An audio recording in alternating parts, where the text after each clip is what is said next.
Alright, so this is the tier list that I promised.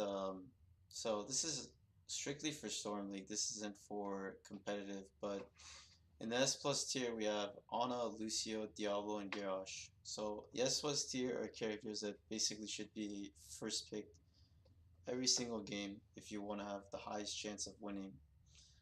What Ana brings to the table is with her grenade, she basically has almost an ancestral healing if you hit enough heroes and you take the level 1 talent.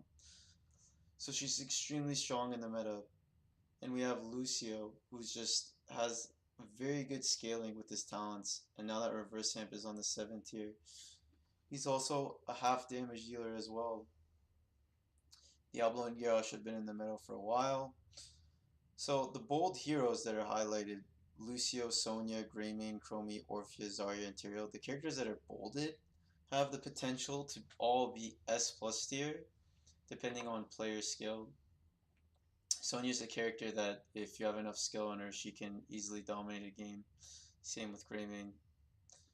But going down the list, we have Maiev. She's been extremely strong for a while now. If you ever play Braxis, she's an extremely strong pick on that map. Anubarak, just general pick, still first ban material. Same with Abathur. And we go later down the list, we see Genji. Reason Genji's on the S tier, even though he has like a very low win rate, like 43-44%, is that if you have enough player skill with him, he can still dominate a game. I don't think X Strike is a legitimate ultimate. You only take it when they have enough CC where you will literally not be able to get any Dragon Blade value. Reason we have characters like Sylvanas and Tyrande on this list is because of their sheer potential to carry a game with a good team comp. Tyrande's S tier, but you cannot pick her in every single situation. You want to be picking it with a stun tank and follow up DPS. Sylvanas is really good for objective control and basically just snowballing the objective in general too. Her arrow also makes a really big difference in team fights if you use it properly. Now going down the A tier, Orphea. A lot of people are going to be surprised that she's in the A tier, but it's just due to the fact that she requires a lot of high skill to play her properly. And Orphea is not a pick that you can pick every single game. She can get countered by several heroes like Greymane, stun tanks like Diablo and Garrosh, and even characters like Raynor and Zeratul have good matchups, even Genji. So that's the reason why she's in the A tier. Moving down the list, you have ETC and Zul'jin. So ETC is kind of the tank you want to be picking when you see like Diablo, Garrosh, and Anoop that are all pinned. He gets a good matchup into all the other tanks in the game. So if for some reason all three of those tanks are banned, ETC flies up to S tier. So reason Zul'jin is in A tier and not S plus or S tier is he's in a lot of niche situations, kind of similar to Hanzo, who's right next to him, where when they're bad, they're really bad. When they're good, they're really good. And that's what makes them A tier characters. In fact, all of the characters on the A tier are kind of like that. Even Li Ming, Sergeant Hammer, Alrak, and even Medivh. So A tier is more of like the niche where it can be at the same strength as S plus, but you do need to play it perfectly and pick it in the right spots. They're not characters that you just pick every game. Now, moving on to the B tier, these are characters with low carry potential, especially like with some of the characters seeing nerfs, for instance, like the Variant Twin Blades nerf. Vala, I know the nerfs were a while back, but she's been kind of in the B tier for a while now, and even Tychus after he got his range nerfed. Um, the characters in the B tier can be good. For instance, Kael'thas can do a lot, but in general, he's just not the strongest mage. Jaina and Li Ming are stronger, and in certain situations, like he has no opportunity to even play the game. For instance, into a dive comp. Moving on down to the C tier, Murden will probably surprise a lot of people because I think that for Murden to get value, you need to be going the Haymaker build and be looking for picks. He's not really much of like a tank the damage kind of character, even with the second wind passive. He's just kind of wonky in the idea that you kind of want to go perfect storm, you kind of want to go haymaker, and just get maximum value out of your talents. Um, Moving down the list, we have Thrall, Malfurion, Gul'dan, Phoenix.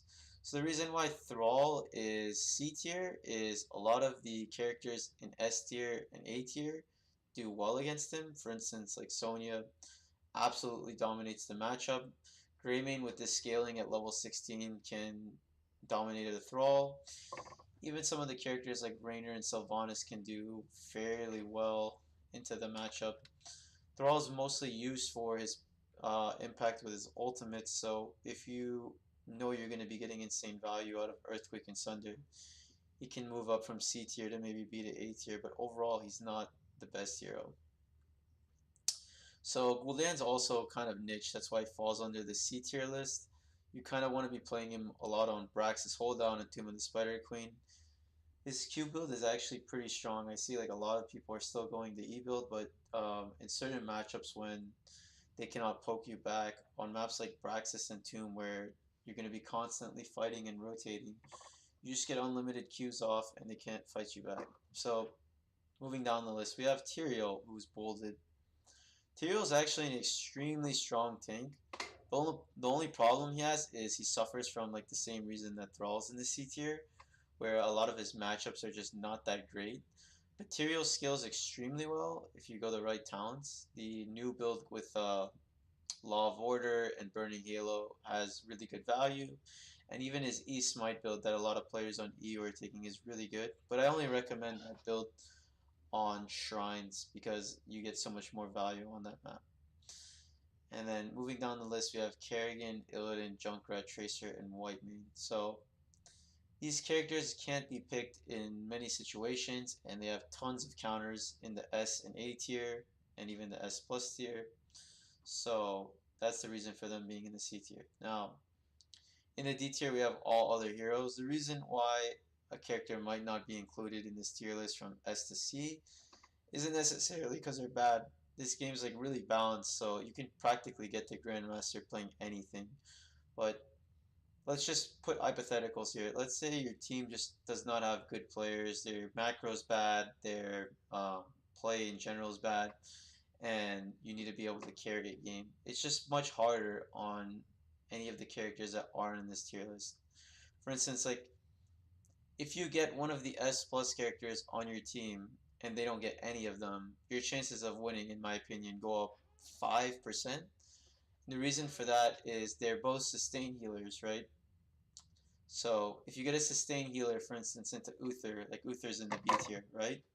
What ends up happening is that if all players are like equal skill, the healer difference will be too big because they'll end up doubling or tripling the healer, which is Uther, and your players just won't die, and then they'll get poked out and have to like recall, and you'll get map pressure like that.